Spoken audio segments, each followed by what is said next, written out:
Hello, everybody. This is the Duke London podcast. We are back. I don't actually know what episode we're on, 29, 30, something like that. But what's important is we are on the second episode of the Artists for Artists collaboration with the Duke London podcast, which is me. So this collaboration is part of the Artists for Artists Digital Spring Stage, where over the next 8 weeks, 7 now, we're going to bring you weekly content from a variety of artists we've commissioned for different projects. So you can tune in via the Artists for Artists website, which is www.artistsforartists.co.uk, and across all of our socials, obviously the Duke London socials, as well for this, but then continuing after these 4 podcasts, of which this is the second, there will be other content which will all be found on the Artists for Artists website. So yeah, that's super awesome. If you don't know much about Artists for Artists, they were founded in 2016.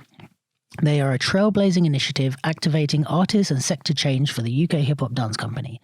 Known for their provocative and inclusive conversations, Artists for Artists collaboration with the Duke London hopes to reactivate conversations that have since been paused by the COVID-19 pandemic. That's me, I'm the Duke London. So yeah, I think that's enough of that. But yeah, definitely keep posted because I know a bit about who all the artists are and everything that we've got planned, and I'm super excited. There's a lot of cool stuff happening. And Artists for Artists are a great organisation, so check them/us out, because I'm now part of Artists for Artists, on their website and all the socials. So for this week's episode, I have a special guest, unfortunately. So special. Okay. So this week I have a wonderful lady called Geni Lou. Hello. Geni Lou happens to be my partner. And I know the street's been asking for this one. On the streets.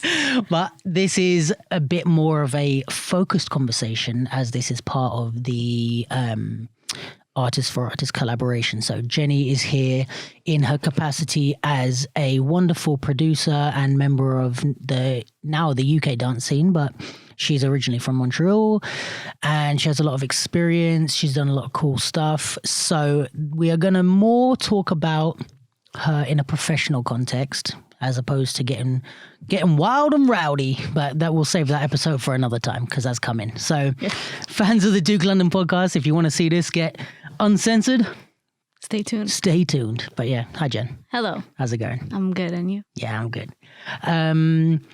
So tell me a bit about yourself, which sounds very redundant because we live together. But to everyone listening, tell them who you are, what do you do, where are you from? Give us a little intro about yourself. All right. So I'm Geni Lou, and I'm originally from Montreal, Canada. I have been involved in hip-hop dances since I was about 14, 15-ish. And yeah, I was doing a whole bunch of different classes, and then started doing battles and getting involved in a whole bunch of different styles in Canada. And then I started specializing in hip-hop. What am I saying? I started specializing in popping and whacking, more specifically. And then, so I was doing that for the later part of my teenage years. And then I went to university and I studied business, and kind of majoring in entrepreneurship and IT. And then in one of my classes, I had to write a business plan. So there was somebody I was really close to, and he had a dance company, and he'd been talking about making a business plan. Shout out B-Boy Crazy Smooth. And then, so I was like, I'm going to write your business plan. That way, you get a business plan out of it, and I get to do my school assignment about something that I actually care about instead of a fake company. Yeah, and it's real world applicable. So it kind of, when the stakes are a bit higher, I guess you care more and you put a bit more emphasis into what you're doing, I guess. Exactly. And also it's like... So you got an F for that project. Actually, I did not get a good grade. Oh, really? But like, you know, funnly enough... Smooth is like, thanks. No, but the business plan, like we took it to a financial advisor and a business consultant, and they said it was like a really, really good business plan, but I didn't get a good grade in the class because it was like the market research was too limited and stuff like that. Because as part of a business plan, you have to like, you know, do a whole market research and evaluate the industry and gather data. And like in terms of especially like entertainment, there's data, but in the arts sector, like there's not that much resources and census being done as to like what kind of work is being presented, what are the ticket sales, so it's if you wanted to do a better, like get a better mark, you would have maybe had to pick a different sector or something. Exactly. Or like, you know, I mean, there's just not a lot of information available, and it's like in any part of research is like you have to take data and then make like statements or analysis based on the data. Yeah. So if like the data is not strong, then your statement isn't. The statement you can be said is like, oh, well, you're just kind of pulling this, like you're making this up. Yeah. So that's why I didn't get a good grade. Okay. But excuses.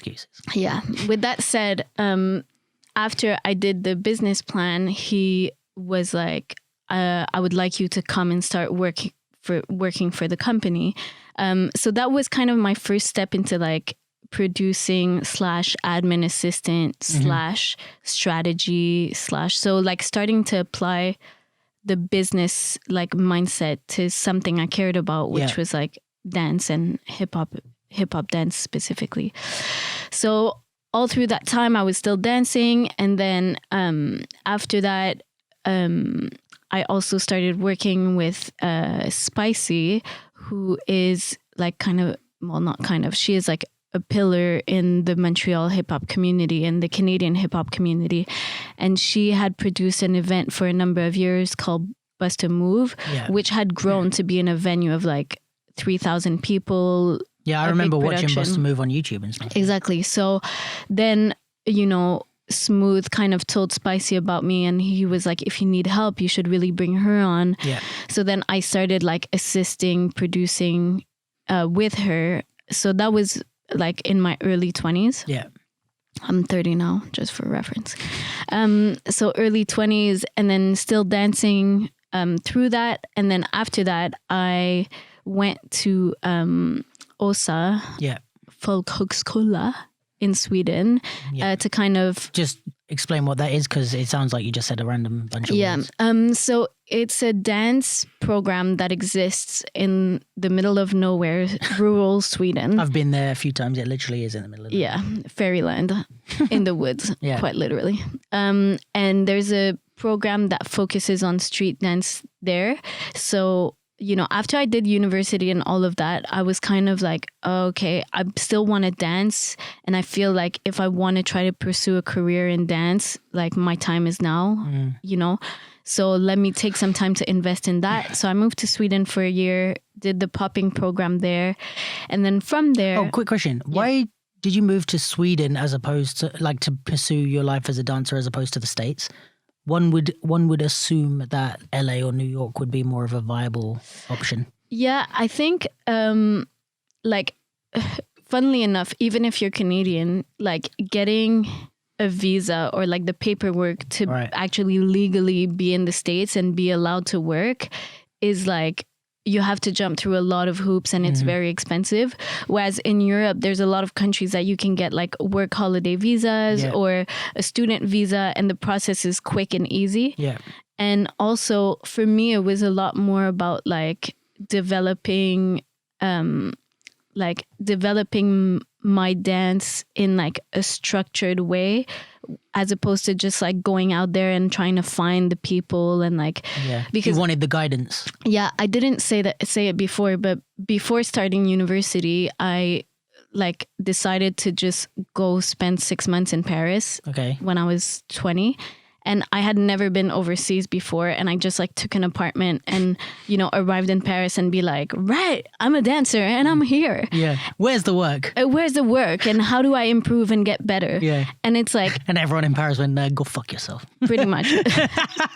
Not exactly, but that sums it up. But like being there and trying to like build a network, find people to practice with, find like a flow and like, okay, go to this class and that class. Like in 6 months, I just bounced around. Like I didn't really get into anything. And like culturally, I think Paris is different than what I was used to as well. Like people are a lot more, not closed, but they're like, they don't just like take strangers in and are like, yeah, come on with us. It's not like, oh, there's a new girl in town, let's invite her to all the jams. That's like what Montreal is like. Yeah, right. Like if you just show up, like they're at the border waiting, hey, we're Canadian, eh? Yeah, like people in Montreal would be like, oh, you're from out of town, do you need a place to sleep? But so being in Paris, it was like this thing of just like landing somewhere and finding your own way actually like takes a lot of time to get serious training out of it and find your people and find your thing. So I felt like I would have needed to do that in the States. And also I was less interested in like, I want to perform, like right now I want to perform and try to push my career. I was like, I just want to lock myself in a room and learn and train and have only that to think about. Well, OSA is that. Yeah. Like that's what I've said to other people too. OSA is the right place if what you want to do is lock yourself in a room away from the world and just train. Yeah. If you want to push your professional career, because there's not like you're literally out in the middle of the woods. Yeah. And even Sweden is like out of, everything. So then you're in the middle of Sweden. You're not even in the biggest town or something like that. So it's very like, you're in your own. And it's like there's not really anything else to do around the campus besides train. Exactly. Like there's literally like the forest, a farm, and like studios. Yeah. Which sounds like a dream or hell. Depending on how you're, for sure. Or like where you are in your career and your life. Like that's either the best thing or the worst thing in the world. Exactly. So I did that and then I feel like I'm taking such a long time to like go through my experience. We got time. So after that, I was like, right, I want to stay in Europe. I don't want to go back to Canada after this year because I was hearing dancers and, their experience of being like, oh yeah, I have a contract in Berlin. And then after that, I might go to this battle in Spain. And then after that, I'm auditioning for a project in Paris. Yeah. And it's like in Canada, this kind of thinking is like impossible. We're like, maybe I'll go to New York this summer. Like if I save up. Yeah. Or like, you're like, I flew 12 hours west and I was still in Canada. Yeah, like I drove 12 hours and I'm literally like 1 centimeter away from the map. So yeah, this kind of thing really appealed to me. Like the mobility and ability to like go to different places and experience a whole bunch of different things. So then it was just a matter of choosing where I would stay in Europe. Yeah. And then like, to make a long story short, like the stars aligned for me to come in London and I like found a room in an apartment that became free with like Frankie and Kieran and Joelle, which I met at OSA. So it was just kind of like the circumstances were right. And then I came here and the first 2 years I was really like bent on, okay, I'm going to be a professional dancer and I'm going to only dance. Yeah. And then that was really hard. And like I ended up, bartending, waiting tables and like, I mean, don't underestimate how difficult it is to like move to another country and like have to adjust and learn and network and all of that. Or at least it was for me. You're not the only person that's felt that. Yeah. And London is like a city that, like it can eat you or it's easy to like get trapped in like, or get caught up and not find your flow, but just flow with the city, which is a bit hectic.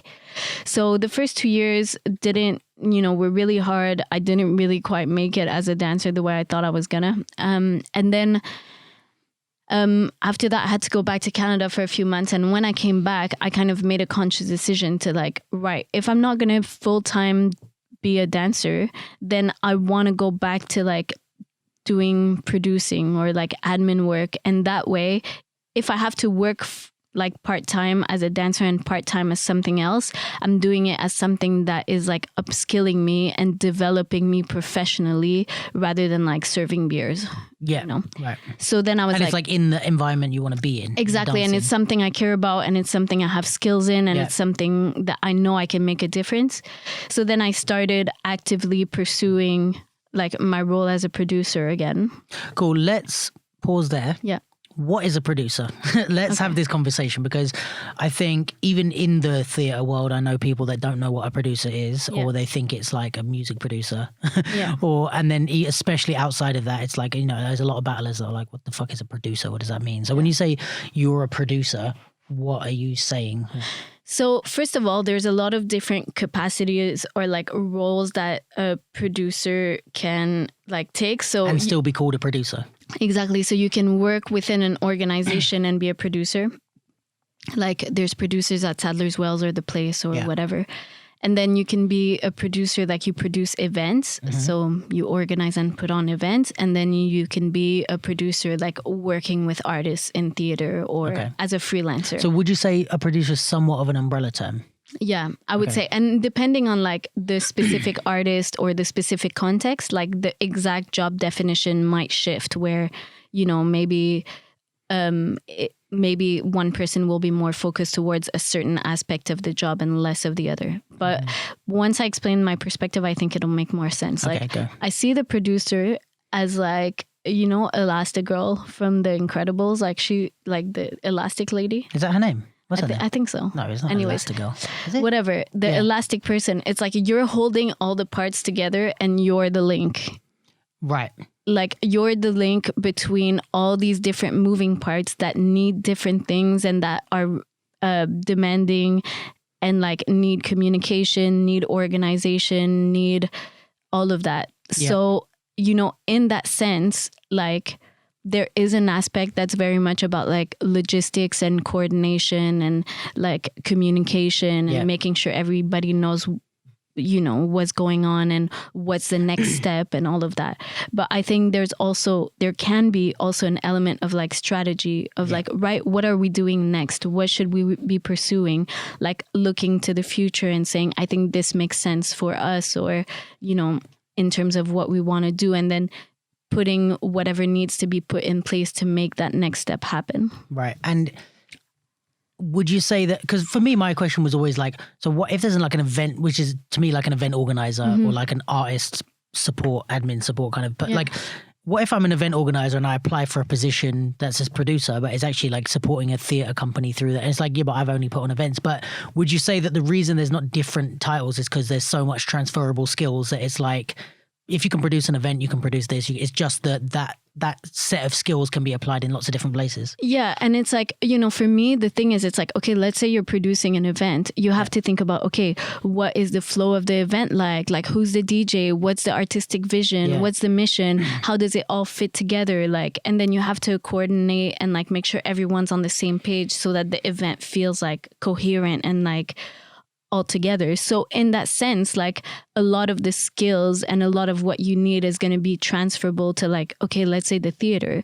But then what might be missing is like knowledge. Subject knowledge. Yeah, knowledge of how the theater world works and like, you know, what is the trajectory for a specific artist and whatever. So in that sense, also you'll see people who are more called like creative producers or where perhaps like that person is more involved with the artist in like the artistic, you know, direction and the artistic like decisions that are made in choosing collaborators and establishing like what's next for the artist, like, you know, seeking those opportunities, but also suggesting directions.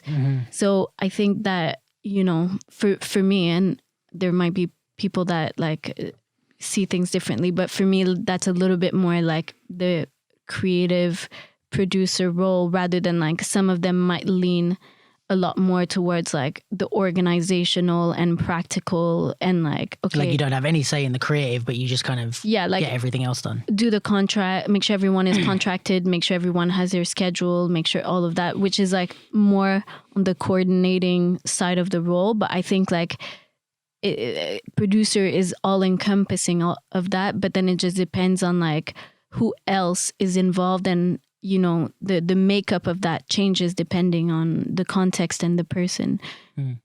And so because I've only so far really heard like of dancers working with a producer when they're doing like theatre shows or like maybe events as well. So like some bigger events will have a dedicated producer and their job is to be the Elastigirl. It is Elastigirl. I looked it up. So I apologize. I think I was the one that said it was Elastigirl. You said it was wrong. There's no way to prove it. Here we go with the lies. There's no way to prove it. It's not recorded. No. So yeah, events or like dance theatre companies, like when they have kind of like shows going on and they need someone to do that. But do you feel like there's any other places where dancers could be using a producer and they're not? Like, would a battle crew ever need a producer, or like would an individual solo, like a commercial dancer who's on an agency, do they need, or is that more like an agent, or do you know what I mean? Where does that producer fit in and where could they be more used, I guess? I guess it depends, like, you know, because, and this is the distinction between the role where it's like, for me, a producer is like you said, is holding a lot of different moving parts. Yeah. So if you want, you know, if you're an individual dancer, like, do you want somebody to like help create your next step and like help like navigate a bunch of different things in your career, or you want somebody to manage you, to like answer your emails and like make sure you have your schedule and like, and that's more of a manager or a personal assistant. Yeah, exactly. Right. So, you know, personally it's like I don't find that as interesting. Yeah. Just because it's like lower like involvement.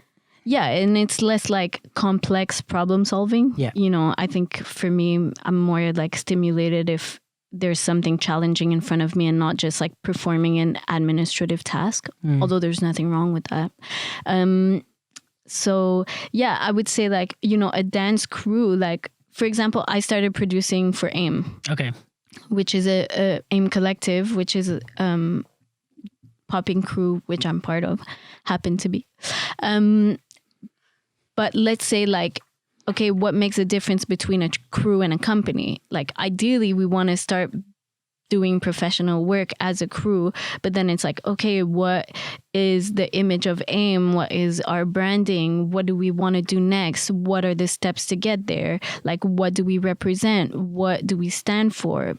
All of these questions that like when we start gaining clarity and answering them, then it becomes really useful to say like, this opportunity is right for us. Okay, let's not do this. Okay, let's pursue this. And then from doing this, then maybe we could go on to do this next thing, as opposed to just, so for me, the role of the producer is also like that, to look forward and say, okay, this is where we're going.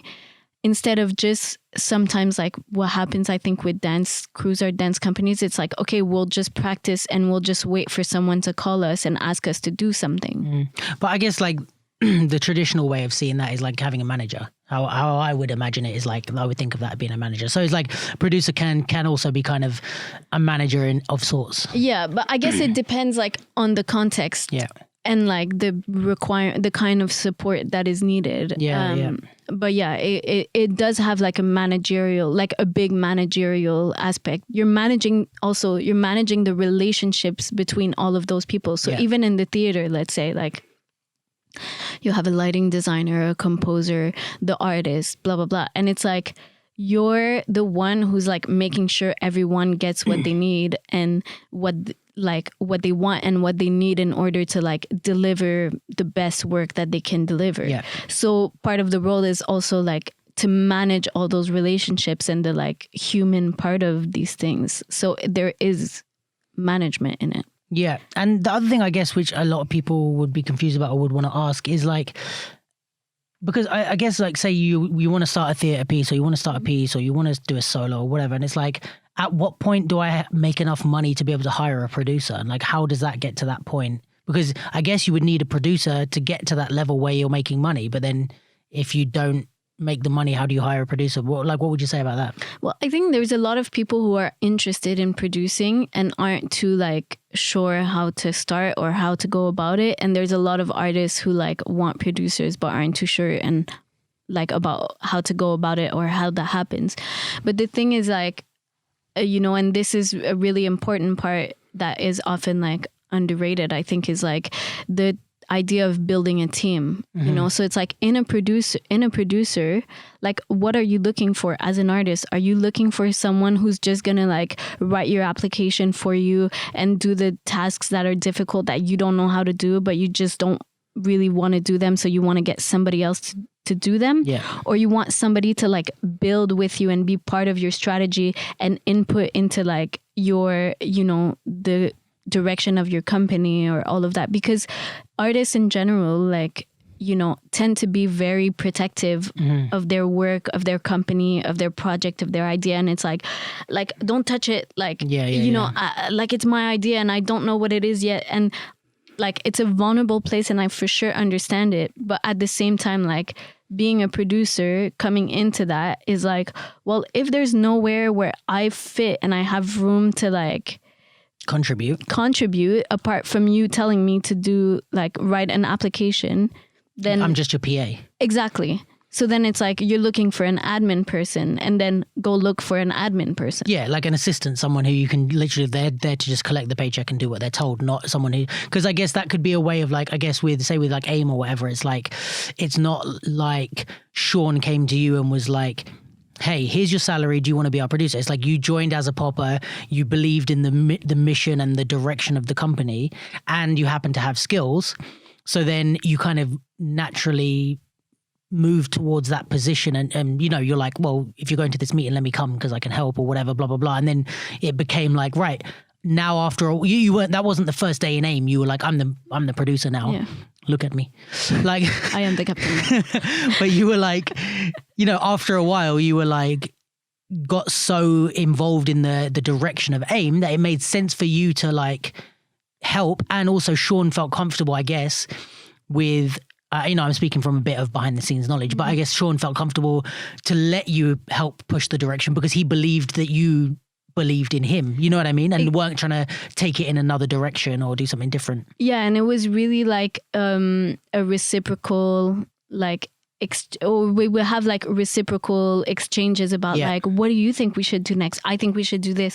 What about that? What about this? And then having conversations and just being like, okay, right, how do we make this happen? Okay, we need to pick one thing. There's like too many ideas now. We need to focus on one thing. And I think like, in a sense, having a producer and is so helpful because we have all these ideas like, like brewing in our heads, and then just having someone to bounce it off and to say, no, this idea would not work, or this idea is good, but we're not ready. Yeah. Like we're not there yet. So in a sense, for people who say like, oh, I kind of want a producer, but I don't have the money yet.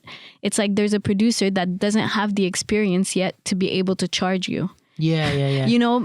But you have to kind of make the effort to like try to build a connection with this person and to make sure that you get what you need, but also they have room to get something out of this experience to be able to like transfer that into skills and to, hopefully be able to like charge other people and like get paid through the work that you're both going to generate together. So I guess it's like, a lot of rappers talk about like making their friends their manager and like kind of taking them with them, and I think is that similar idea, like when maybe as a rapper maybe it's more, I don't know, I'm not a fucking rapper, but like as a rapper maybe it's more accepted that you need a manager. Like almost every artist is like, yeah, I need a manager. Like you might not need a label at this point, there's a whole conversation around that, but most people I guess are like, yeah, you need a manager. So I guess a lot of artists, musicians let's say, can't afford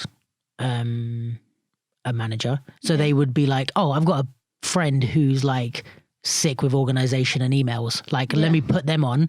Neither of us are getting paid right now, but the point being is that when I blow up or whatever and they help me blow up, we're gonna like split the money, it's or like, you get your 10% or whatever it is. None of us are paid, but we're both doing this trying to get paid. Yeah, exactly. And it's not like you help me so that when I get paid, I can hire a real manager.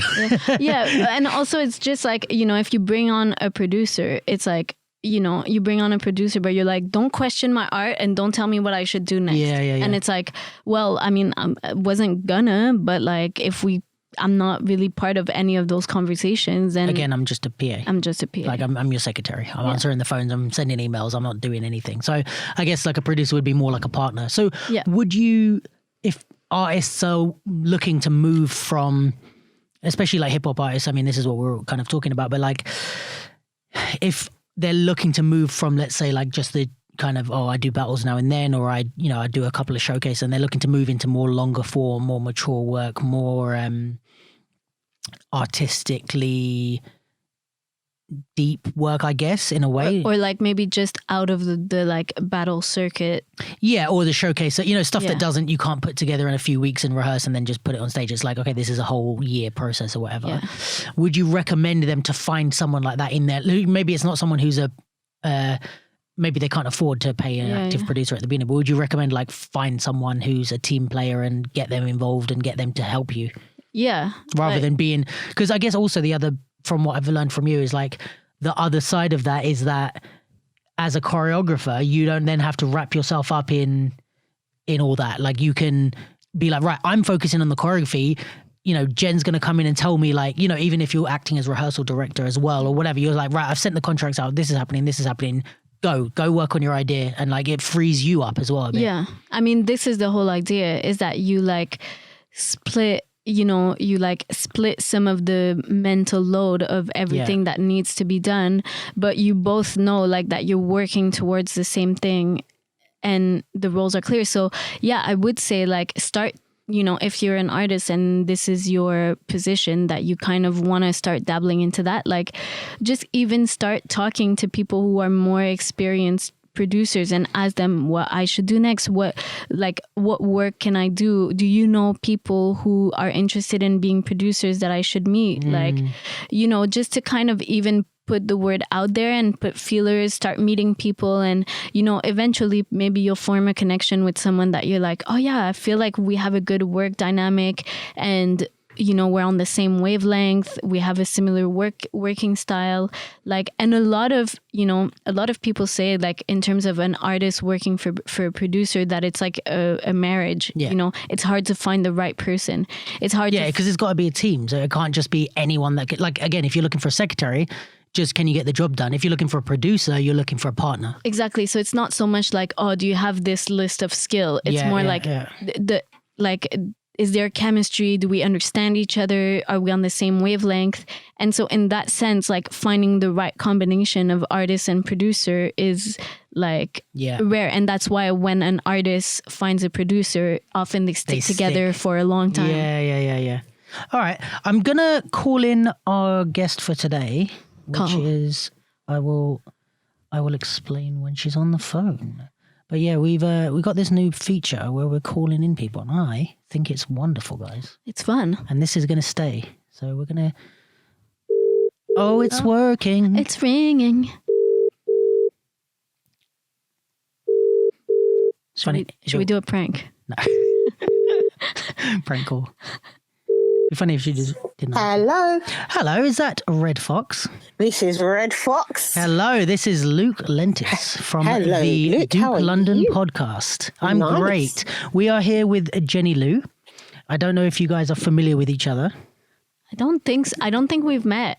No, I don't think we have. It's nice to meet you. Nice to audio meet you. So, am I addressing you as Red? Yeah, you can. Cool. Red Fox, whatever you feel. Cool. Red, I like nicknames, so Red will do. How are you? How's things today? Great. I've been teaching online. As you know, we've got to do what we've got to do with the young people, keep them engaged. Yeah, that's good to hear. I just wanted to, for the listeners, to like give me a little breakdown of who you are and what you do. Okay, so my name's Red Fox, and people probably know me from the beginning from Boy Blue, because that's where I started out. Yeah. And from there, I've worked in many dance organisations, performing arts organisations. I graduated with a BA Honours in Performing Arts in the Community, so that's where I practice most of my art Nice. in any shape, form. I do poetry, we do drawings, so I don't limit myself. Yeah. So it's very, just to say I'm a creative, and I've been in the industry for over 20 years. Oh, amazing. Cool. Well, it's lovely to have you calling in on our new feature of these phone-ins on the podcast, which I'm loving. So we just talking because Geni, I don't know how much you know about each other, but basically Geni works as a producer. She came from Montreal. She's been in London, 5 years? 5 years now? She works as a producer for a lot of like hip hop theater stuff. And yeah, we just kind of got done discussing like dance producer and dance kind of, I don't want to say admin side, but yeah, a bit more of the like structural help roles in the industry, as opposed to the artistic side of things. But yeah, I wanted to, if you had any thoughts about the kind of these roles in the industry, or any questions or anything like that you wanted to contribute, and we will go from there. I definitely want to say that these are the kind of jobs that some people might not know about, or even know exist, or even think are important. And I fully believe they are, because I did arts admin as well. Yeah. And behind the scenes is just important as on the stage and in front of a TV, because without us, like, certain things wouldn't be ready for them. Yeah. So I really am. I love being behind the scenes. I love making things come together, put it together. When I see the final production, I'm like, yes, we did that. So just wanted to put that out there. But I mean, in general, I love being like organising and getting things together. So that's why I went down that route in the first place. And I was lucky enough to even be associate producer on the Pied Piper from Boy Blue. Oh, cool. So that was my like first big kind of production, 2006. And then from there, just the love of it just kind of kept growing. So whatever I worked on from there was from the love of Boy Blue, really. So that was really good. But it's tough out here, I can lie though, it's tough. Yeah. And if it wasn't for the avenue that I had through Theatre Royal, because I've worked there since I was about 17, 18. Okay. They gave me a platform and just like called me up one day and said like, right, Shah, this is the platform for you, do whatever you want. And I was so baffed. I was like, what? I was like, hold on, you're just giving me this space, this time, I can do whatever I want. And they was like, yeah, produce what you want. I was like, so what was the deal with, like, you could put on a show? Yeah, it was like Sunday. It was called Undiscovered Sundays. Okay. And it was and then I made the red carpet, which was different because, like I said, I don't just like dancing. I like all art. So I made it poetry, music, comedy. And I just produced the red carpet. But if you don't get help, or you don't get someone that sees something in you, sometimes it can be hard. But I'm not saying just because they gave me the platform it wasn't hard. I've still had to self-fund for stuff. I've still had to like buy my own equipment, and I've had the support of the people that believe in what I can do and produce to be on my team. So it's been a journey, but I wouldn't change it for the world. That's good. Yeah. Like, if you want to give me some money out there, my name's Red Fox at Red 7 Foxy. Just putting it out there if you want to support the cause at the Red Carpet UK, because, Definitely. That's what we've got to do, help and support each other. Yeah, absolutely. And me and Geni were just talking about the fact that, sometimes with a producer, when you bring them in, people are kind of looking for someone to just let them do what they want to do, but it's like, okay, answer my emails and write my applications and leave me alone. Whereas Geni was saying, like, sometimes you need to find a teammate in a producer, and it needs to be like a marriage where you're both like working together and you both are working towards the same goal, because it works way better that way. It does. It really does. Yeah. Sorry, go on. No, I was just going to say, the reason why I 100% agree with you, because obviously when you come out of uni, you're still finding your feet, aren't you? You ain't going to fall into that perfect job role for you. Yeah. You go through loads, and I ended up being a front of house supervisor at a theatre in Barking, and which was amazing. Yeah, Broadway, yeah. And I did that for a year, and I learnt so much skills there. But I was a manager. I was like front of house supervisor. I supervised all the ushers, all the bar staff, everyone. And, I think and I'm not being big-headed, but I think they generally liked me because I wasn't afraid to put the bins out myself. I wasn't afraid to change this. Even though, I manage you and put you into your places where we're going to do what we're going to do, what the plan is, I'm not afraid to do everything they can do. Yeah. And once you can do that, as in, like you said, the team, if you all have that same mind frame, it does work so much easier. Yeah. You produce better things. You know, you can move forward together. And I think that is very important what you said. So yes, I agree with you. Yeah, I think, do you guys, well, it's a question to both of you, I guess, like, do you think that there's a certain type of personality that revolves more toward, leans more towards, I guess, anything behind the scenes or production work as opposed to being an artist? Because I guess maybe as an artist, you're the one on stage getting the round of applause. And as a producer, you're kind of in the wings going, yeah, we did it. But you're not maybe getting the same kind of accolades that the performers or choreographers are getting. So do you think it takes a certain type of personality? Do you think that there's, you know, more personalities that are leaning towards artists? Or do you think that, you know, just not enough people have discovered that there's an avenue for them outside of performing? I think that it's like, for sure there's certain personality traits, characters, and like skill sets that will gravitate towards producing. Mm-hmm. But like one thing that I think, especially as you gain like skill in what you do, you realize that putting on a performance and building a show is like, it's a team sport. Yeah. You know, maybe the artist is like at the head and they're the face of it, yeah. But like there's so many moving parts. And so in that sense, like, right, you have to be okay with not being the one like on stage taking the bow and like taking in the applause. So I think that that's just part of the role. But in terms of character and personality, I think that a producer is someone that like has to be able to like zoom out and have like a big vision and like, you know, see where we're going and have a strategy, but also able to like zoom in a detail and say, okay, this big thing, how are we specifically going to achieve that? Yeah, like what's today's task? Yeah, so I think like this ability to have like a bird's eye view, but also like a super macro. Yeah, like an eagle, you know, you can see everything, but then you go down and catch that mouse. Like, so I think that for me, that's like if you have that that ability, then you know you would probably be good at producing. Yeah, yeah. What do you think, Red? I fully agree with you there as well, and that's the thing. I've never really wanted to be a limelight person. Oh, really? And yeah, I've loved dancing. Don't get me wrong. I've danced since I was young, but I've never wanted to be that famous dancer on the screen.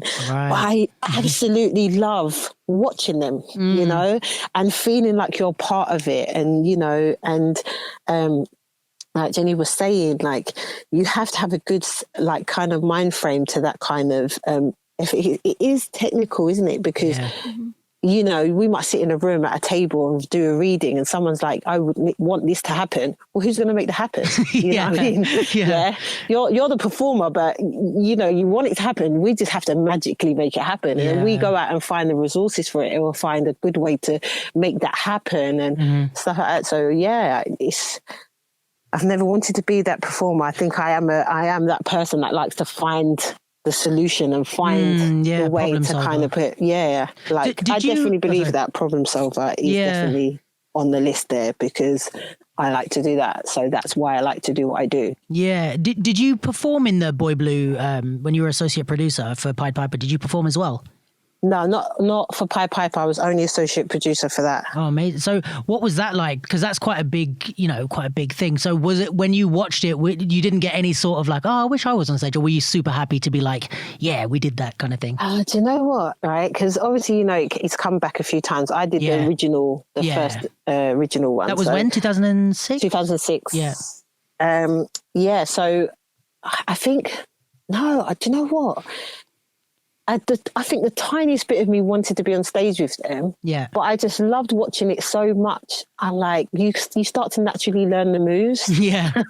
Because I've seen sometimes like, I just felt happy to be a part of it. So when I watched it, I was just filled with joy because I'm like, yes, we made this happen. Yeah. Like, even though I just booked rehearsal spaces, paid people's fees, you know, called everybody for time check. And, do you know what I mean? But putting all of those together and seeing them all on stage, you You do want to get up there. There's no way you can watch something and not feel like you want to just get up in there with them. But I think also maybe it's if you have performers who appreciate you, you don't feel left out, because I can speak from, I haven't really done any producing, but from a performer aspect, if you're part of anything that has moving parts, like any tours or going overseas to perform or whatever, like that person is like the lifesaver. They're the ones that's like, like we had Michelle on the last episode, and it's like I've worked with her on Breaking Convention when I was a performer, and it's like the person that's like, oh, here's your flight details, here's this, this is when this happened, and and you're like, oh my god, if this you realize like when you're in it, like if this person wasn't here, how would all of this get done? And also when things happen unexpectedly, it's like, there's like one, one person missed their flight. Like it's not me chasing them. It's certainly not like Jonesy who's at the theater with an artist who's gonna be like, okay, right? Do they have their visa? Like, their visas? There's someone that needs to go for those details that maybe aren't on there. And we know that like with shows and performances and like just this industry, it's like unexpected things happen all the time. Yeah. Like you need that person.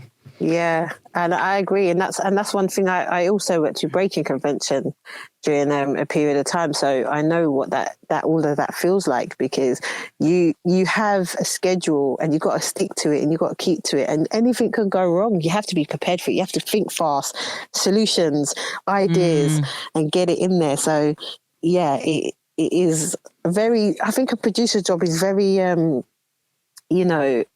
I don't know what the right word is, but you have to be ready for anything and everything. Yeah. It's like 24/7 working, isn't it? Because even, I was thinking of like Breaking Convention when we toured and stuff. It's like when you go to another country and it's like when me as a performer, I'm done. I did my tech for the day. I don't have to, perform until tomorrow. When I go to bed, I'm going to bed. Like I turn my phone on silent, whatever. But I can imagine like anyone else in that production that's not a performer, you got to have your phone on. You got to be ready. You got to know when people are flying in, like the time differences. Like there's a lot. You got to be ready 24/7. You do. Yeah. You really do. Do you find that there's like I don't know how to phrase the question, but I want to ask you guys about like the gender of these sort of things. Like, do you find that women have a harder time in these sort of roles, or an easier time, or where do you find yourself as like kind of women in these industries? This is a big question. Big question. It is a big question, actually.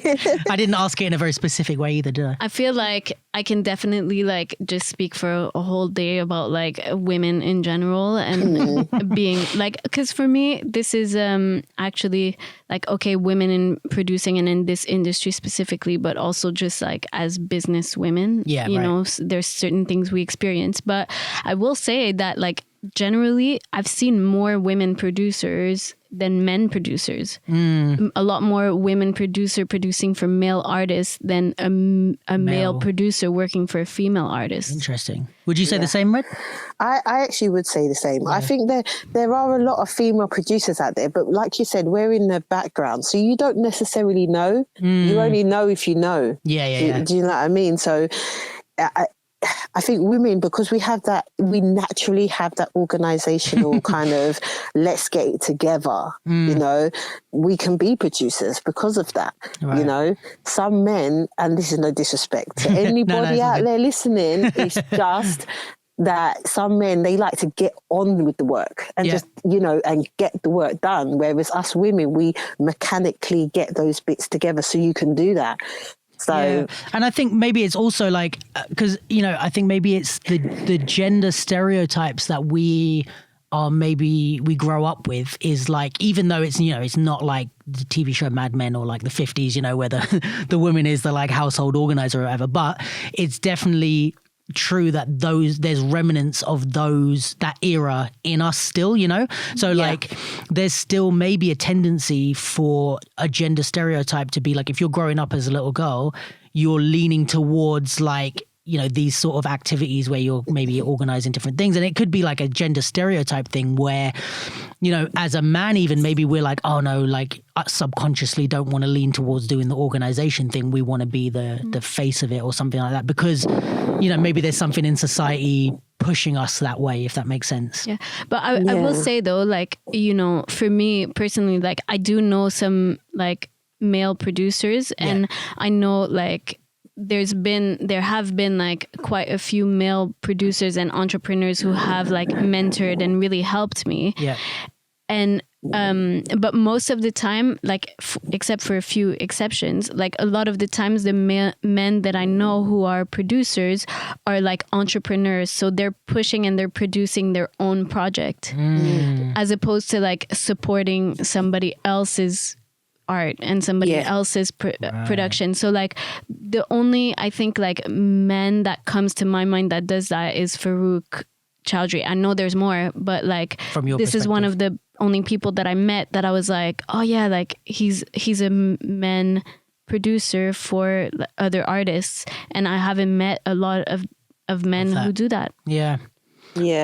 I have to say that, you know, she touched on what I was going to say, but you know, like even when you're saying that, like I went to an outdoor poetry session, and my friend introduced me to the producer, and I don't know why, I just automatically thought it was a woman. Right. And not because I'm saying men can't do it. I'm just saying, again, it was just like, because of what it was. And then it was this big tall guy, and he was like, hi, I'm the producer. I was just like, oh, hi. Yeah. You know, but that was for TV. Yeah. You see what I mean? So I kind of make you right, because when you think of TV productions and people that are up there, there are a lot of males up there. There's not as many women. But when you think of our scale and our performing arts and our shows and our theatre shows and, you know, our dance shows, there are a lot of female producers behind the scenes. Yeah. So I think there is a lot of male and female in producer roles. But as you said, some of them are doing it big screen TV, films and all that stuff. They are majority men. Yeah. And the people that are doing the theatre sides and not saying we're less important, but it's just the way it's happened. And maybe there's less money in it. I was like, not less important, but less paid. Yeah, definitely less paid, girl. Yeah. So do you think maybe it's a case of like the maybe if we're addressing like an inequality, it would be not in the sense of women being pushed into the roles because they're there, but maybe not being taken on to the big money roles? Would you guys say that?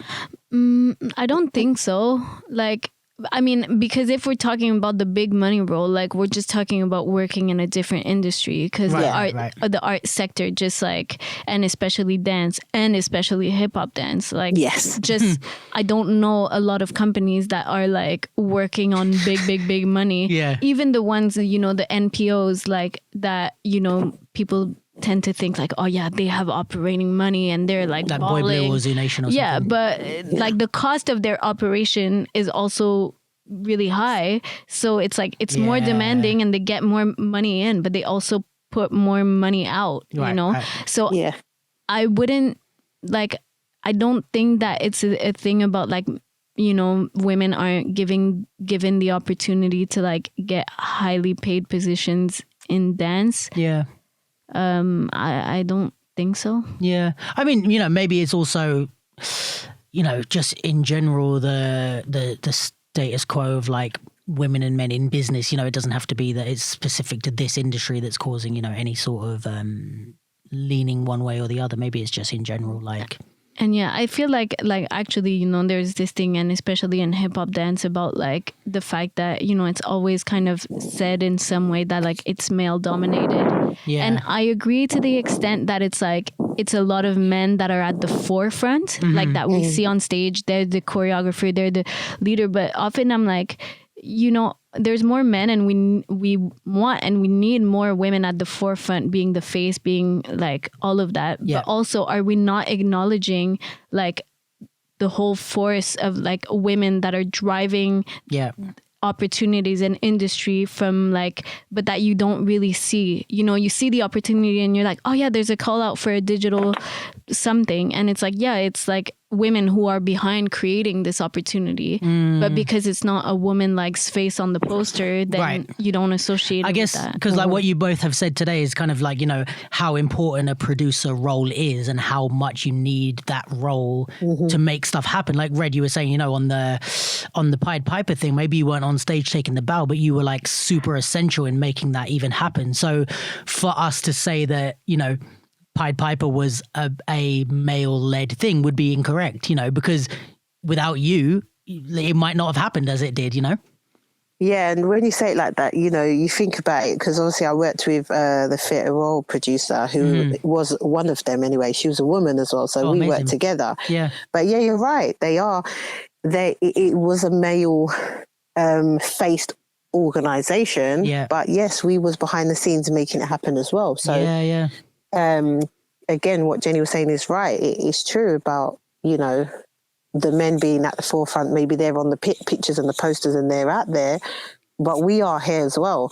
But that's what I've chosen, if that makes sense. So I won't. You don't feel forced into that. Yeah, I chose to do arts admin, so I chose to be behind the scenes. I miss performing, so I still perform with my kids sometimes, and some people might ask me to do little random things here and there.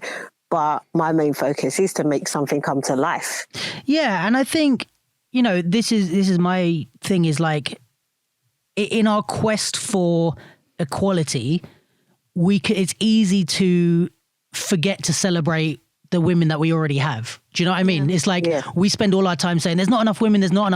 And then meanwhile, there's amazing people like you guys who are doing great work. And we're just like, yeah, but it's not enough. And it's like, we need to also like balance that with stopping and saying, yo, how amazing is it that we have Red that put together this or was associate producer on Pied Piper, how amazing, it wouldn't have happened without her. Amazing, with Jen, with some of the work that she does. So we need both sides. If you think of Lee Griffiths, Kate, Emily, Michelle. Yeah. How many productions wouldn't have happened if those women weren't in those roles? Exactly. But it's because you see and Joe stand up with Boy Blue, a bunch of people, but because the people that you see is Jonesy, Kenrick, blah, blah, blah, then it's like, okay, we need more women at the front and being the head of companies, sure, I 100% agree, but also can we acknowledge that there are women who are driving things forward? Yeah. True. And that's a good point as well, because there are, and obviously we have people like Kloè Dean, people like Rhymes LaQuaint. I've worked with Bodicea for over 4 years when they were very active. So, but they've had to work very hard. Yeah.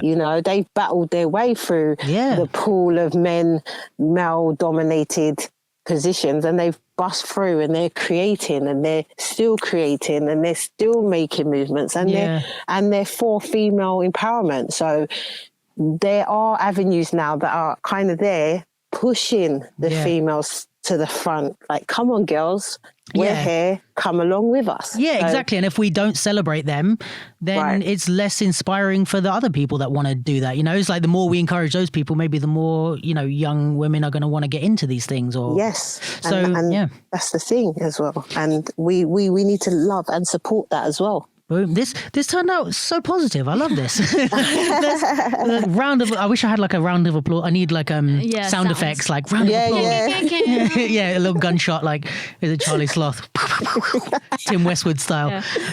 No, but honestly, a big shout out to all the women making it happen. Yes. But yes, Red, thank you so much for coming. We're going to put up your social media details or whatever you want us to put up on the screen here, and so people can check you out and contact you if they want to work with you, because you are a wonderful and very, very competent woman, and you do a great job with all the stuff that that I've seen that you do. I've heard your name way before we spoke. I think I first heard about you through Bruno. That's my bro. Yeah, way back he was telling me about you, and I was like, I don't think I've met, but this is way back. I literally spoke to him yesterday. Oh, sick. I love Bruno. I haven't spoken to him in ages. But yes, thank you so much for coming on. Yeah, thank you for having me. Yeah, and hopefully post-pandemic world-ending apocalypse, we can meet in the flesh. Yeah, we can have more than one person in the studio. Yes, I'll be more than happy to come in. It was great, actually. I loved it. Oh, thanks so much. All right, well, I'll catch you very soon, and good luck with everything. Hope you stay well and healthy. Thank you to you all as well. Take care. Right, see you. Bye. Blessings. Bye. Oh, what a positive conversation that was. Sweet. Yeah, no, I think that's really interesting. I kind of, it's funny, I kind of wasn't expecting that to be positive, just because often wasn't the man bashing you were hoping for, or that I'm used to. No, right. But I think it's like often when it's true, and I think you've taught me a lot about this, but it's like, you know, there's another side to, in this case, let's say feminism, or like I said before, the quest for equality, which is not just shitting on everything that's wrong, because that's one side of it, is like, you know, tear down the establishment, like fucking patriarchy and all that kind of jazz. That's one side of it. But we also need to give attention to nourishing the, you know, we can tear out the weeds, but we need to water the flowers as well, you know, otherwise like the garden's just going to be an empty, there's going to be no weeds, but it's still shit, you know. yeah, for sure. And it's like, if my analogy makes sense. It does. I get it. Thanks. But I think also it's just like, you know, personally, and like, this has been kind of my experience and my process of like, you know, like learning to navigate the world as a woman and discovering feminism and discovering certain things about myself, or why I felt certain things about a situation, and this in relationship to being a woman. So it's like when you educate yourself and you learn about this, then you're more ready to face certain situations, you know? So for example, like, and this kind of, you know, comes to women, like you said, being in the industry and like cracking on and doing work and being in different spaces. Yeah. But it's like when you, like, let's say, okay, I feel like I need to organize my thoughts. Okay. Sorry, there's too many. Should we take a commercial break? No, it's fine. It's fine. So what I was going to say is like the women that are there, we should like acknowledge their participation. Yeah. And also I think like as we become more conscious and talk about these issues, like realize what the things are that women in business roles face, you know, and become more aware of like, oh, you know, this is a reality of being a businesswoman, or, you know, in a position of decision making. And for me, that has been really helpful in like not reconciliating with like being a woman, but like understanding, okay, I'm a woman and this is what it means. Okay. So for example, it's like sometimes if I'm being direct about something, because this I stole from Janelle Monáe, but like she had this interview where she was like, oh, the idea that I go by is like, I come in peace, but I mean business. Okay. So like, yeah, we can have a chat and be fun, but like, what are we talking about and what's the deal? So like, this is very you actually. There's been times that like I'm direct about something that's not done, or, you know, that hasn't been delivered, the quality is not there. Yeah. And then if I say that straight, like, okay, this is not on par, this is not what we talked about, blah, blah, blah, I get told that I'm not nice. Yeah. I got told like 3 or 4 times last year that I wasn't being nice. Was it by me? No. In a professional way. Okay. But it's like, our relationship is different. This is something that I don't think men experience. Like if you talk about something that's not being done, and it's like, okay, granted, maybe sometimes I could use like a little bit of, you know, nicer wording, but it's like, no, but you're not particularly blunt. You're straight up, but there's a lot of women that, I mean, yeah, that I know that are my friends that are, like speak like you. Like I think Dee Dee's a bit like that, like just straight to the point. And it's like, I've never maybe it's my personality, I've never found it not nice. I just find it like, oh yeah, they're just straight to the point. Tally's like that. A lot of the women I think I'm around tend to be like that. But this is like something that happens where it's like, you're not being nice. And so it's like, okay, I have to now think about like whether I'm actually not being nice, or whether it's like because I'm challenging you and saying that I'm not happy with something, then you're trying to make this about me being a problem. Do you think that... And I think that's something that's like the kind of comment or the kind of responses that men don't really face. And there's other things too. Like, for example, there's been like instances where, let's say with AIM Collective, it's me and Sean. Yeah. I'm the one doing all the correspondence. Yeah. I'm the one replying to the email saying, this is what we're doing next. Yeah. We walk in the meeting and the person's like, right, Sean. So right. So there's just a lot of things that like, you know, I've had that like similar, like I even noticed that I went to, with a friend of mine, I went to get her bike broke, and we went to get it fixed. Right. And the guy, she brought it in. I was just with her, and the guy spoke to me about her bike, and I just ignored him. I just like looked at him, and then she answered, and he kind of like, but it's like he was asking me like, oh, do you want to like do this? And I'm like, you know, it's not my bike. But it's like, I notice these things of like where we assume it's the man in charge. Like you see those little gender, I guess stereotypes or whatever, preconceptions. Like, you can't like, you know, this is just kind of now going on the topic of like women and like all of that. But I think this is something that like, you know, is present in the world in general. So it's present in our industry as well.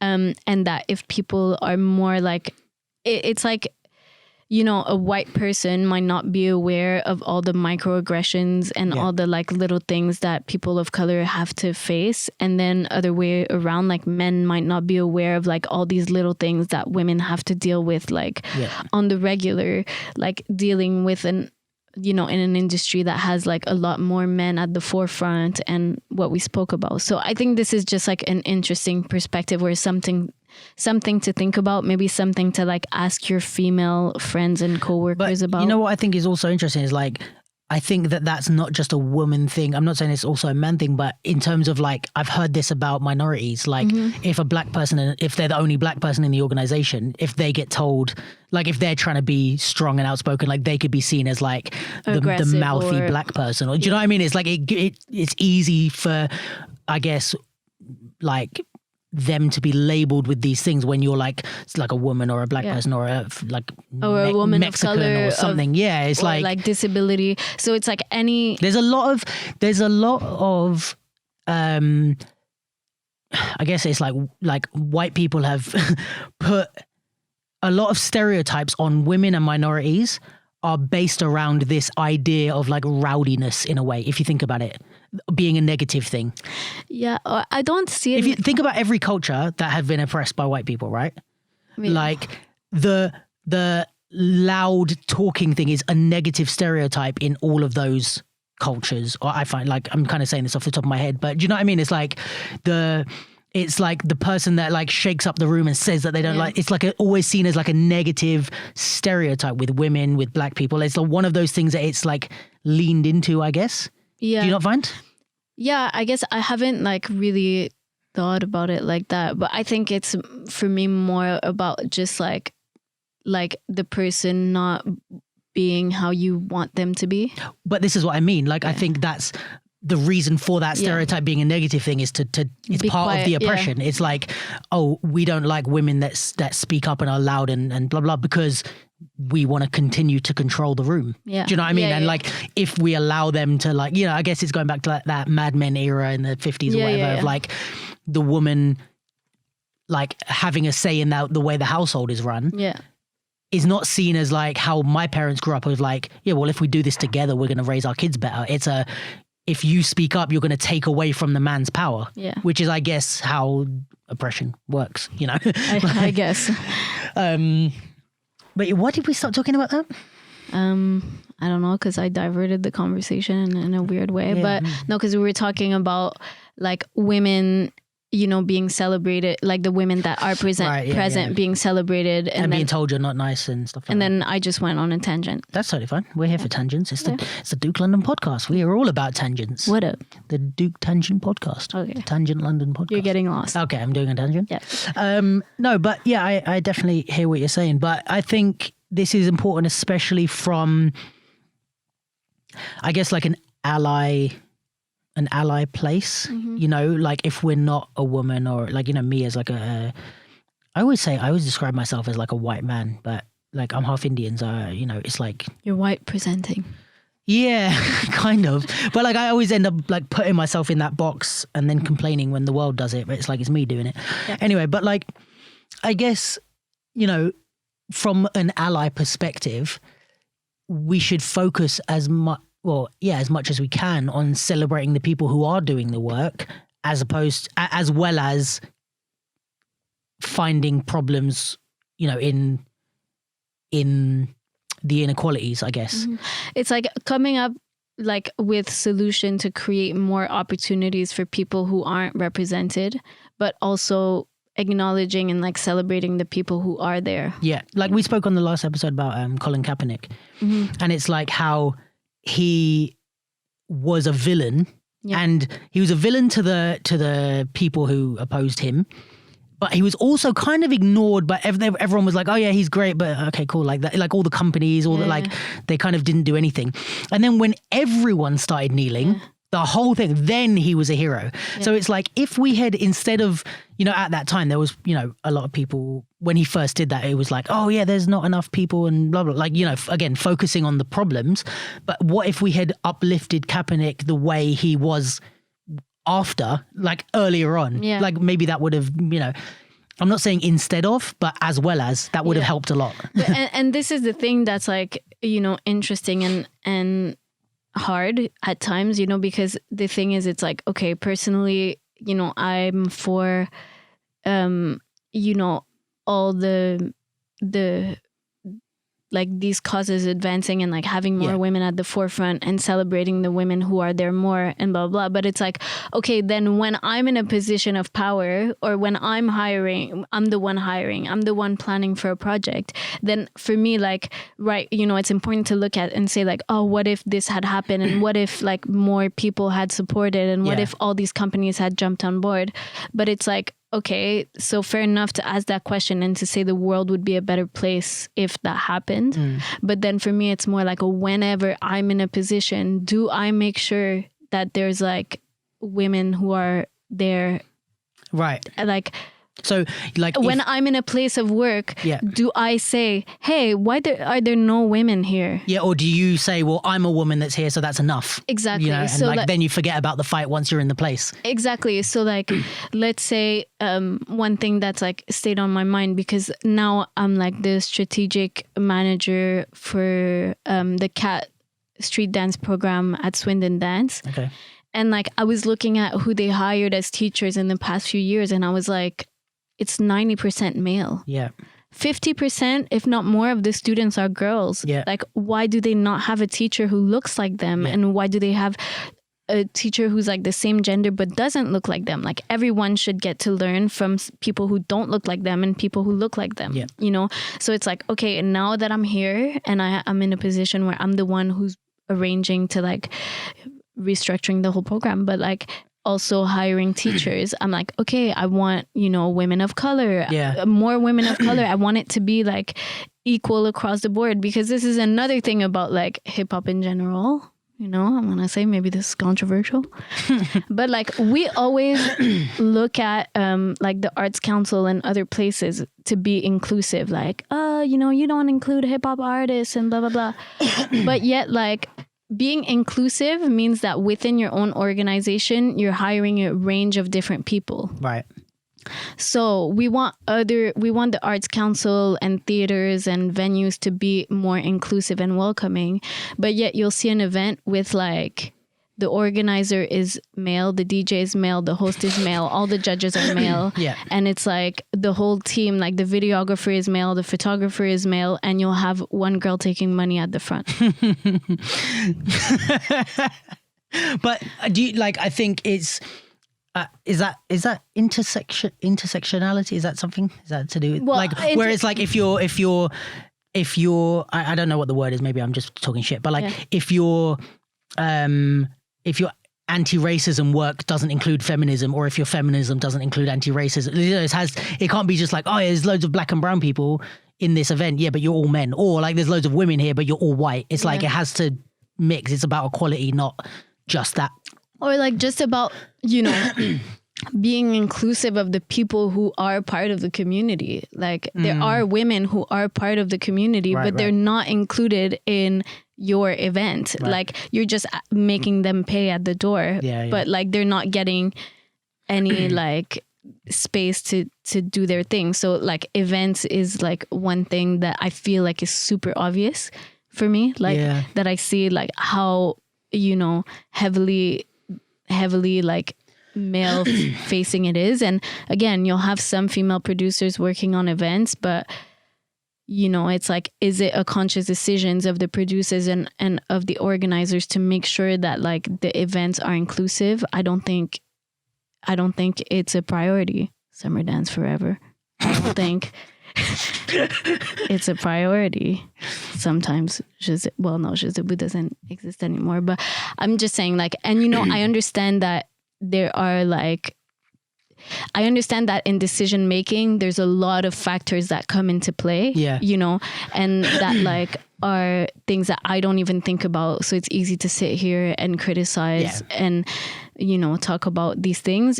So I understand that there's so many like stakes at play when you decide to put something on. Yeah. But I just find it sad that like seems to never be a very important factor. Yeah. Interesting. I said it. I said it in London. I said it. What's that from? Chris Rock. Yeah. Or is it Kevin Hart? No, I think it's Chris Rock. Okay. I don't know. Anyway. Yeah, that's interesting. Very interesting. I'm just reflecting for a moment. Yeah. So as a producer, do you find that... Is that what I was going to ask? Yeah. Do you find that like your career trajectory is dependent on who you choose to work with as an artist? Because it's like, yes, you have to believe, but it's kind of like, let's say you're only working for AIM. Mm-hmm. It's like, if Sean gets lazy, do you know what I mean? It's like, does that kind of screw your career? Do you know, it's just like your attack, like, whereas if you get lazy, does that affect Sean's career in the same way? Like, what's the balance there?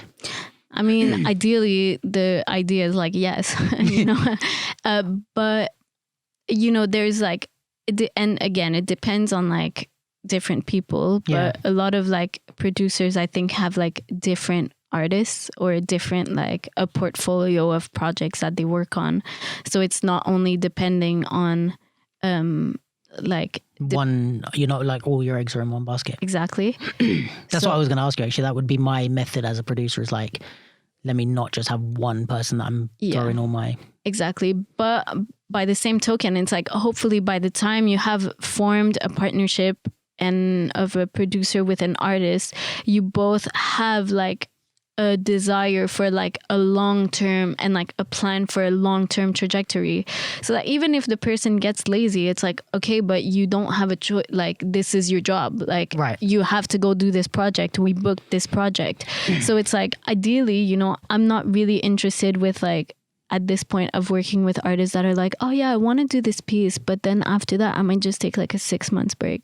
Like, it's like, let's go. Like, we're like, doing it. Yeah, you want to work or you don't want to work. Like, you know, like, so this is this thing of like, you know, stop, start. It kills the momentum and it's hard to get anywhere like that. So for me, it's like, ideally when you start working with an artist is because you both have the desire to like see this through past like the project that's in 2, 3, 5, 6 months, you know, and you're already thinking of beyond that.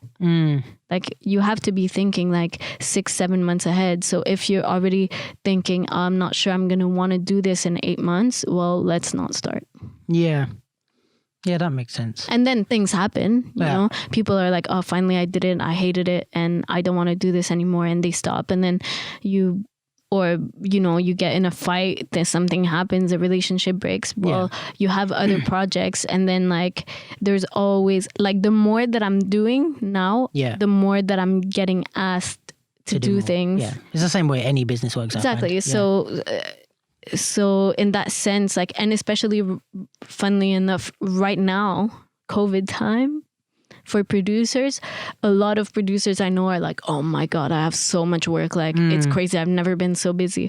Because now everyone is just like, we don't get to action much. Everyone is in the like, the planning and like, okay, what's next? How are we going to do? Like, what's the next move forward? And blah, blah, blah. So right now it's actually like, you know, I mean, don't get me twisted. It's like, I work on a lot of different projects that like don't really fully get paid for it, or like I help like I'm kind of doing some producing work for some friends and helping them out with different things, which is taking time, but I see it also as an investment of like, right, if she gets an opportunity, out of me helping her, then it's good for everybody. Like, it's not just about money either. Yeah, truth. Because if it was just about money, I would not be working in this industry. True. That is also true. Oh, what was I going to ask you? So what, as a producer, because now you've been on both sides, you've been a dancer, you've been an artist, you've created work, and now you've done a lot of work in producing. So if you had to give some tips to the artists out there, like let's say the creators, the makers out there, so choreographers, the artists that want to create a body of work as opposed to maybe being competitive or getting booked for job, like they want to create a body of work which is like, here's my artistic portfolio or whatever. Like, what problems do you see with like different levels of artists, or is there any consistent things that artists keep doing which is like shooting themselves in the foot, or any things that you're like, this, a lot of artists do this and they need to stop that shit, like without cussing everyone out? Okay. Including me. Well, this would be fun, but maybe on the next podcast. Okay, so there's a few different things. I think an important thing is to like get better at and this is something that like everything that I'm gonna say is like, not in the view of like cussing people, but really just like skills to acquire that I find useful. Yeah. So, or just like feedback. So don't be not nice. Don't be not nice. So one thing is like to get better and gain clarity on like your work and what you have to say as an artist. Because I feel like a lot of different people that I've worked with, and I for sure understand the process that like things might not be clear at the beginning, or if you're working on something, you're not sure what you want to say, you have an idea and a notion of it. But it's like, if you're not clear about what you're saying, just say, I'm not clear yet. And like, instead of, sometimes I feel like it can fall into the spiritual, like the kind of spiritual and like abstract explanation of like, I'm just like researching the sentiment of the perspective of seeing the world through the lens of somebody who's been through experiences that were traumatic. Like, what are you saying? Yeah, like, this doesn't mean anything. Yeah. Like, get to the point kind of thing. Like, if it's that, it's like, I'm researching, like my research is about like the violence done to women and how it affects them in the workplace. Yeah. Like, and I guess this is also like feeds into stuff like when you're writing applications and stuff, you can't just be waffling about stuff that doesn't really get to the point. Exactly. And it's like, especially if you're like thinking of working with collaborators, like you want to work with a music producer and a light designer, like they need to understand what's in your head. And like part of the producer's role can be to like articulate that, and like once they're on the same page as you, to be able to like be another voice. And like translate you almost. Yeah. But also as an artist, like this is your job to express yourself. That's what you want to do. You want to express your ideas. And like, although I understand dance is like the physical medium, like if you're working with a team, like language and words is how we like organize the world, you know? So I think that like practicing that, and it's a skill. It's like anything. If you practice and you do it more, you get better at it. And like, I often refer to like the music industry as like a parallel to stuff, just because it's something I care about. But like someone like Kendrick Lamar has a lot of very specific, very noticeable and, like techniques that stand out, things that are very Kendrick Lamar about his music and the way his production is done. So that doesn't happen by accident, is the point. Like Kendrick Lamar doesn't walk into the studio and go, I just need it to feel Kendrick Lamar. And like he just raps 16 bars and then goes home, and they make it. He is able to communicate somehow. I don't know how that works behind the scenes, but he's able to communicate to his producer, any musicians that are playing music on his track, like what he needs, how he needs it to sound, his management, his label, like he's able to communicate what that quality is. And of course, like you said, there's a team, maybe people are influencing that aren't just him, but there's a way that he communicates his ideas so that can be communicated to the world effectively. And one of the reasons why he's one of the, the top however many rappers in the history of the world, is partially because of his ability to do that and to get his brand and his identity out there clearly. And it's not, I'm sure there's other people that are just as talented, but they weren't able to. It's like when you work with them, you're like, what the fuck are you talking about, you know? Yeah. And for me, it's like also this thing of like, this is the analogy that's been in my head for a few months, but it's like, okay, let's say you have this like artistic universe. Yeah. That's like, I imagine it as a room. It's like you want to enter the room through the keyhole. Okay. And like, you know, to be able to enter that. And for me, it's like the idea and the precision is like, you need to know exactly like where to come in and like what you're talking about in order to be able to access this whole thing that's in your head, this whole idea. If you're just like busting through the walls, you know, get there, but then it doesn't quite look like what you wanted it to look like. And it's like, I guess you're, as an artist, you're inside the room with it locked, just shouting outside like, come in.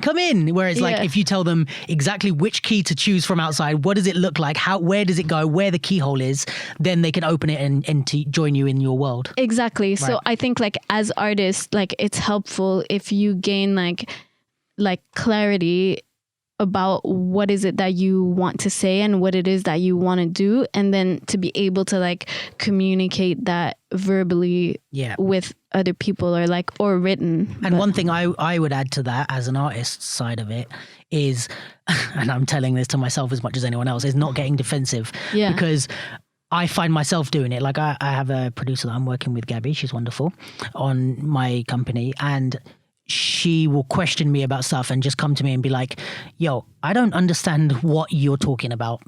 And like, I kind of get up in my feelings and be like, oh, like, it's just like that. And I have to say, no, like the point of this is that she's, you know, your partner, your team, like we're a team with this.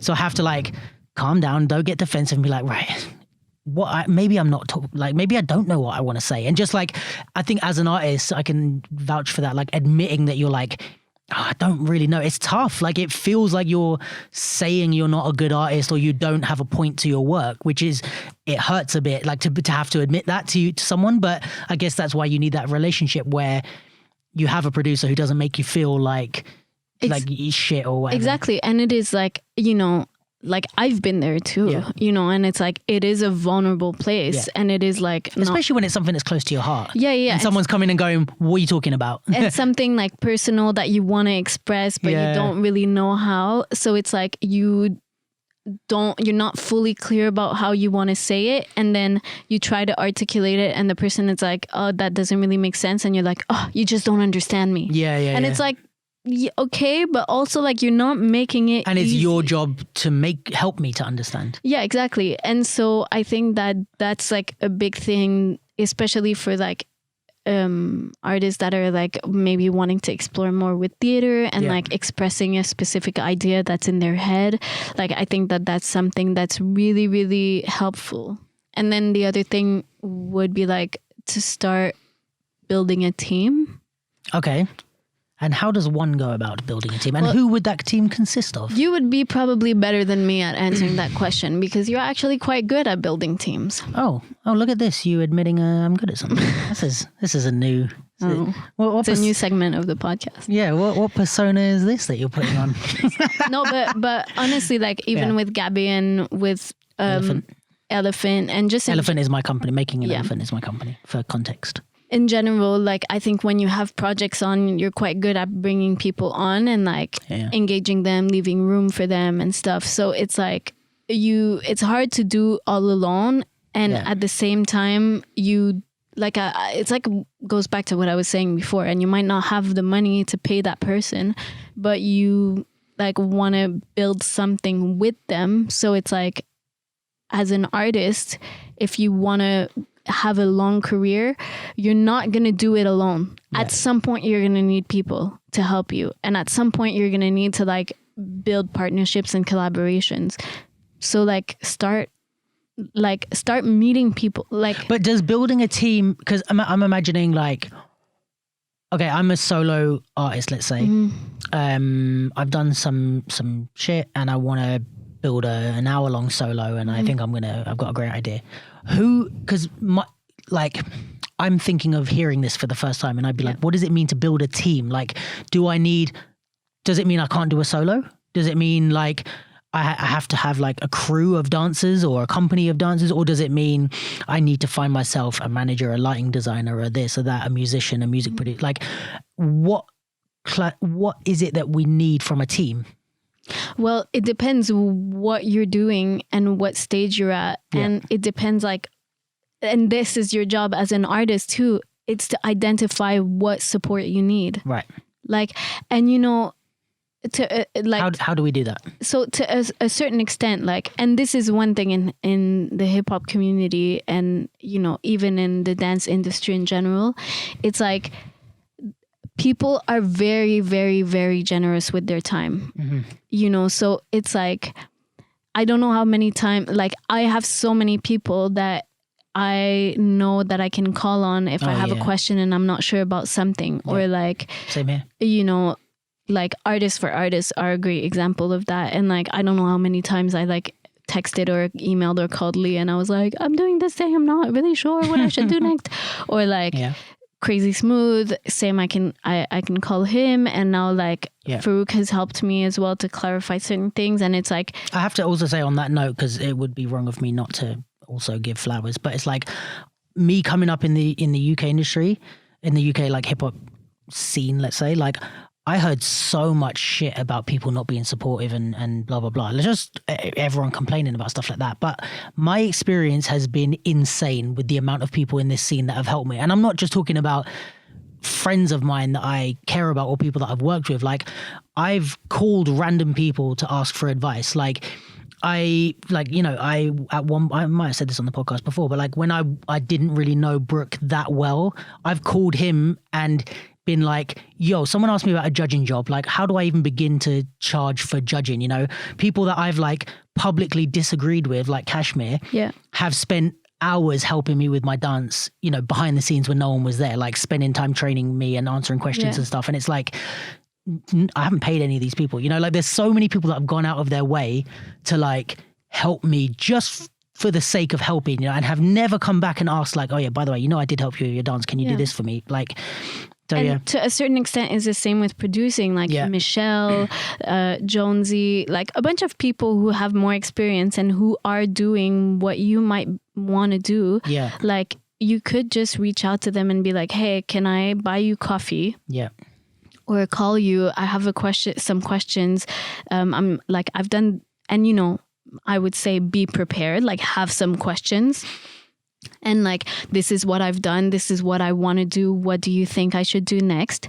What would make sense for me? And there, like, a lot of people will be glad to help you, even if you don't know them personally. This is also an opportunity to build a relationship. And like, there's a lot of people, for example, like, I feel like Kenrick, for example, I know him quickly, like meaning like I know him. Yeah. And we say hi and we're cool and all of that, but I don't have a close relationship with him. But by the same token, I feel like if ever I like hit him up and I said, hey, I really need help and I would really like to have your input in this, like, I wouldn't be surprised if he just said like, yeah, sure. Yeah. You know, and that he would be happy to help someone who wants to make it. And I think also, you know what's key because I feel like I've been on both sides now. I'm a bit older and I feel like I've been the artist, and I still am in a lot of cases, that just calls people and like, help, please give me advice. But then also I've been now on the side of like younger artists will call me and ask for advice or whatever. And I think one key thing, or let me say two key things. The first one is, I think you're going to say, like, this is me chipping in my advice, but it's like, people are going to say no a lot. Like, I'm too busy, I haven't got time, blah, blah. Like, honestly, even now, do you know how many times I mean, not now with Corona, but like how many times I offer people a coffee? Can I buy you a coffee sometime, blah, blah. And I get no's all the time. Like, I'm too busy, like I haven't got time, like maybe later. Or people that are just like, yeah, sometime, and it never happens. Like, I do it all the time. Like, with anyone that I think might be able to offer me advice. Like, there was a music video, I think I told you about this, a music video director from an artist that I love in the States. He lives in New Jersey. He happened to reply to my DM or something because I just wrote him to say, like, I love the music video that you put out. And then I was like, if you're ever in London, like, can I buy you a beer? Just in a way of like, I'll think of what to ask you when you get here, but I just want to like sit down. And I think just keep doing that with people and you'll find people that have the time. But I think the second thing is I very, very rarely have ever asked someone to do something for me. Like I've never come, like I didn't come to Brooke, like for in that example when I asked, I don't even train know. me. Yeah, like I don't even know if he would remember this, but like I asked him about pricing in as a judge because I hadn't judged much at that time. And I didn't come to Brooke and say, I need more judging jobs. Can you put me on? I said, I'm trying to make it. I have these opportunities. I'm already doing this stuff, but I just need you to assist me in helping myself. And I think that's the key is like, if you can find a way to figure out what you want to get from these people without asking them to do something for you, you're just telling them, look, I'm already doing this. I'm trying to make it. I'm trying to help myself. Help me have tools to help myself as opposed to help me, do it for me, give me opportunities. No, give me the tools I need to create my own opportunities. Yeah, and to a certain extent, that's what I was saying about like, if you're asking for somebody's time, then like honor their time by being ready, you know, and like knowing what you want to know and being able to like articulate what you're doing about your project. And if you're not in a position to do that, then maybe take the time to do that and then call them, you know, or call them and then maybe that'll put like a fire under your bum to do it. But I think that that's definitely... and people want to know, like, people want to help people who they think are going somewhere. And this is something that I think we underestimate as like younger artists. Like we think we're the drain or like we're just like calling it wasting your time. But even now me, I'm like, if a young dancer calls me up for help, I'm like, oh, I want to give you advice now because if you blow up, like I want you to like for us to have a connection. So it's like you are offering something, even if it's not now. You're offering something with your potential. If people see you as like a hard worker and like a great producer or whatever, and you call for advice, as an experienced professional, you want to make connections with the young up and comers who are dope, you know, like I would like to say like a good relationship with Ice, and before he was Ice and before he was dope and like he was just a younger dancer, you know, he's always been good, but he didn't have the name that he did. But we used to talk loads about hip hop, and now it's like, because I didn't wait for him to get famous and then be like, oh, hey, can we be friends? You know, it's like I want to make connections with the young up-and-coming hip-hop dancers because I care about the scene. And I'm like, you know, even for all the Ices I've spoken to about hip-hop, there's plenty of people that you never heard their name that I've also spoken to because they never made it or never did good, you know? Yeah, but also I think that, you know, in the same conversation of or like throwing back to what we were saying with Red, is like a lot of people who are like in a good position in the hip hop sector, like want to see more of us. Exactly. And like, this is the other thing. Yeah. You know, we want to see more successful artists. We want to see more hip hop producers. Like everyone wants that. Like, and they know that you trying to do it without asking for help is less likely that you're going to do it. Yeah. But also like these people like are busy and they have their hands full and they're running companies and trying to make a million projects happen. Yeah. So they're not going to call you and be like, hey, do you need help? You know, but if you ask, and if you ask for a specific thing, then most people will give you time. Like, I feel like this is also, you know, kind of, you alluded to it, but you know, this like kind of narrative of like, oh, people in the hip hop community don't support each other. Yeah. There's no support. For me, it's like, I hate that. And I found an analogy that you're going to love. Go on. Okay. So for me, this is like the Avengers. Okay. Where we're all playing different parts and we're all like trying to get Thanos. Yeah. But like, you don't see Spider-Man being like, why isn't anyone shooting web with me? Like, do you think shooting web is stupid? Like, nobody appreciates how hard it is to like shoot web.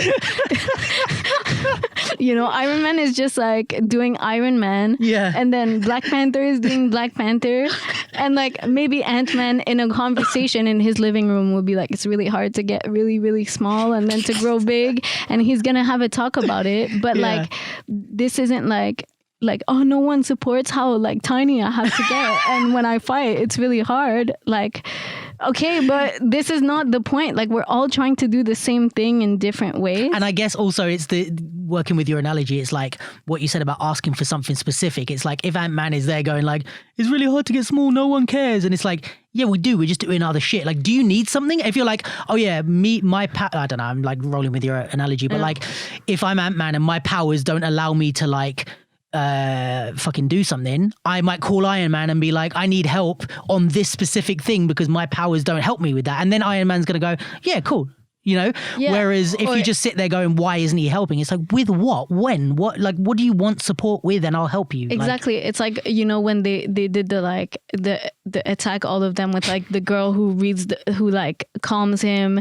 And then there was like Spider-Man. Yeah. Like, so they all like play their different parts.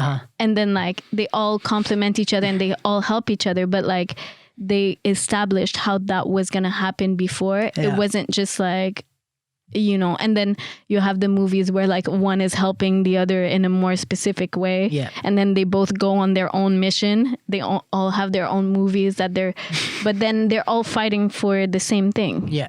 So in that sense, it's like, if we're talking about support and allyship, I'm like, anyone who is pushing hip hop forward and who like wants to like our voices to be in different spaces are all allies. Yeah. Whether they care about me personally is like irrelevant because I personally, like, I try to do meaningful work, but I'm like, me personally is not like relevant to the bigger cause. We all play our part to make things better for all of us at the end of the day. So it's like getting caught up in the individual, like, I'm not being supported. Especially when you're not reaching out and asking for specific support. What you actually want is a pat on the back, I find. It's like you want like this, or you want someone to say, oh, can I give you help? Or can I, you know, it's like if you've reached out and said, hey, can you help me with this specific thing? Can you give me advice? And everyone's saying no, then cool. But I don't see that happening a lot in our industry. And it's like, have you taken full advantage of all the opportunities that were presented to you? Yeah. And it's like, oftentimes if you feel like you're not being supported, then the answer is no, because there's something you could have done better to seek the support that you needed. Yeah. So it's like this thing of just, I don't know, but this is the way I see things. And I understand that like, there's things that I don't know, and there's experiences that like might be frustrating or might feel lonely, and like I get all of it, but I just think this outlook of like I'm alone in this and people don't support me, like okay, then what? Like where does that take you? Narrative. How do you fix this then? Not by just sitting and crying about it. No one's gonna come get you and like comfort you, you know. We're all trying to be Avengers out here. So this is our advice to artists. I'm Scarlet Witch. Why? Because I'm the strongest. Just because we watched WandaVision last night? There's no reason. Yes. Because I'm the strongest. Yeah, she's the best. Yeah. Because she can do mind stuff. It's so annoying because you're kind of right, but you don't know why you're kind of right. So it's just annoying that you're just throwing that out. Do you have any more questions for me? I actually don't. Let's wrap up. Thank you so much, Geni Lou, for being here. Thank you. I don't know when the next time is that I'll see you, so hope everything is well. At home. Be professional. And I want to say thank you for having me, and to Artists for Artists. Yes, as we said in last week's episode, due to coronavirus, shit is getting real. Shit is real. We're not allowed to have too many people in the studio. So we are doing this collaboration with Duke London Podcast with Artists for Artists, which is Lee, Emily and Joseph. Obviously they can't be here because we can't have that many people in the studio, but yeah, big shout out to them for making this happen. It's been tough to keep the Duke London Podcast going, and they've given me a great opportunity to be able to run a few episodes and have some great conversations with some great people. Yeah, so this is part of the Artists for Artists Digital Spring Stage, which is an 8-week kind of online stage, in air quotes. There's going to be weekly content. I think this would be probably the second week, I guess. Weekly content from a variety of artists for different projects. You'll have to tune into the website to see everything, but I kind of know pretty much everything that's happening, and it's all really dope stuff, so I'm really excited for it to come out. www.artistforartists.co.uk. The 4 is a 4, the number 4, not FOR, but it will be on your screen anyway. Big shout out to Artists for Artists for that. In terms of the Duke London podcast, if you are an Artist for Artists fan base and you're not a regular listener to my podcast, we have all the other episodes. I think I had 28, I want to say, before this collaboration, and they're all on Spotify, YouTube, everywhere except for SoundCloud. Follow, like, and subscribe. Leave a comment below. Yeah, you're such an influencer. What up? I know. You're so great. Thank you. And I'm not gone. I know I haven't put any episodes out since the end, just before Christmas. I am working with a team as... Back to the conversations of finding yourself a team. No, we can't touch Corona. We live together. It's fine. Yeah. I just don't want to shake your hand. But I'm working with the team to make the Duke London podcast a real thing and make it a bit more sustainable. And it is a real thing already. It's a real thing, but we're looking at, options to make it happen weekly, especially with Corona. It's hard to, we did a lot of episodes from in the house.